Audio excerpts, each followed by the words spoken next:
what would be your conclusion of where we are and where you think the immediate future is going to be for people who are listening and wondering, should I buy, should I sell?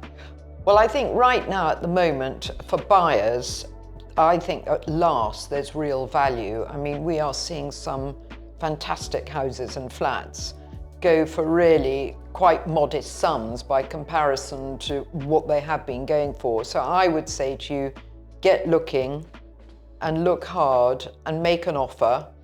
You wouldn't necessarily choose to be on the market right now unless you had to. And most of the reasons of my clients are very natural. You know, it's passage of time, natural lifestyle of the house or the flat, children leaving home, them wanting to liquidate some funds so that children can get on the ladder.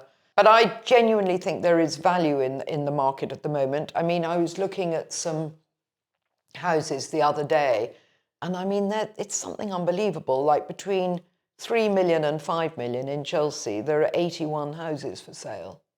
I mean, you know, that's a lot. I mean, out of choice, you know, you can really make a decision when you have that kind of choice. So I would say it's a really good time to look. If you're a buyer, you got to buy the best thing that your money can buy, can let you buy, and so you need to buy the best quality thing, and for that, and this is where it gets difficult. For that, you may still be paying on a pounds per square foot basis the same as you would have done at whatever peak in the market you might care to mention.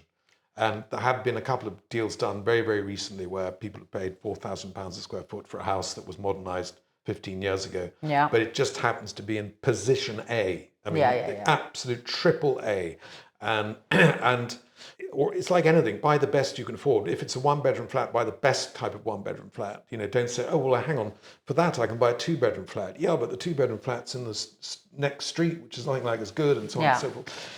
And the sellers know that, because, you know, when you've got something that doesn't come up very often, then in whatever market you're selling it, you're going to want to get your price, and there'll be someone who's willing to pay it, especially in a place like London. But generally for sellers, you have to understand that the buyer is looking for value. So that's the other side of the coin. So generally for sellers, you have to be flexible. Leave something on the table for them. You have to leave something on the table. If you don't, the slightest little thing that goes wrong in the transaction, that's the fall-through rate. The fall-through rate of transactions, I think, is about, well, it's not exactly 50%, but it's not far off. That's colossal. I mean, if you get the Lonres stats every week, you can see the number of properties that have actually exchanged contracts, and then you can see the number of properties which have actually fallen through. Actually, it's very often nearly the same number. 25 exchanges and 19 fall through, so it's a lot more than 50%. Well, I guess the good news in that scenario is there's activity.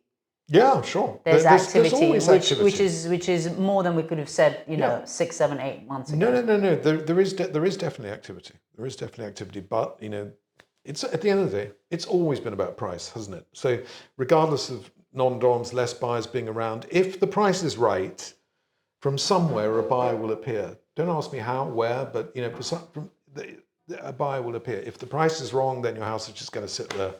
I think for sellers, it's really tough, because I think where expectation is and where the prices actually end up landing is quite often a big gulf.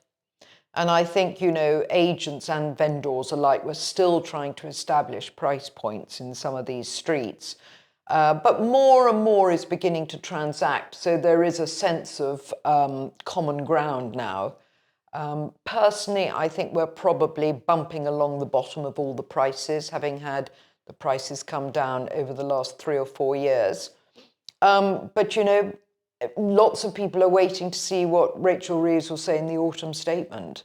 I mean, that may attack property ownership again in some way, or the taxes around it. Yeah. So I know from a couple of my buyers, they've said, look, you know, we will buy, but we want to see what she says in the autumn.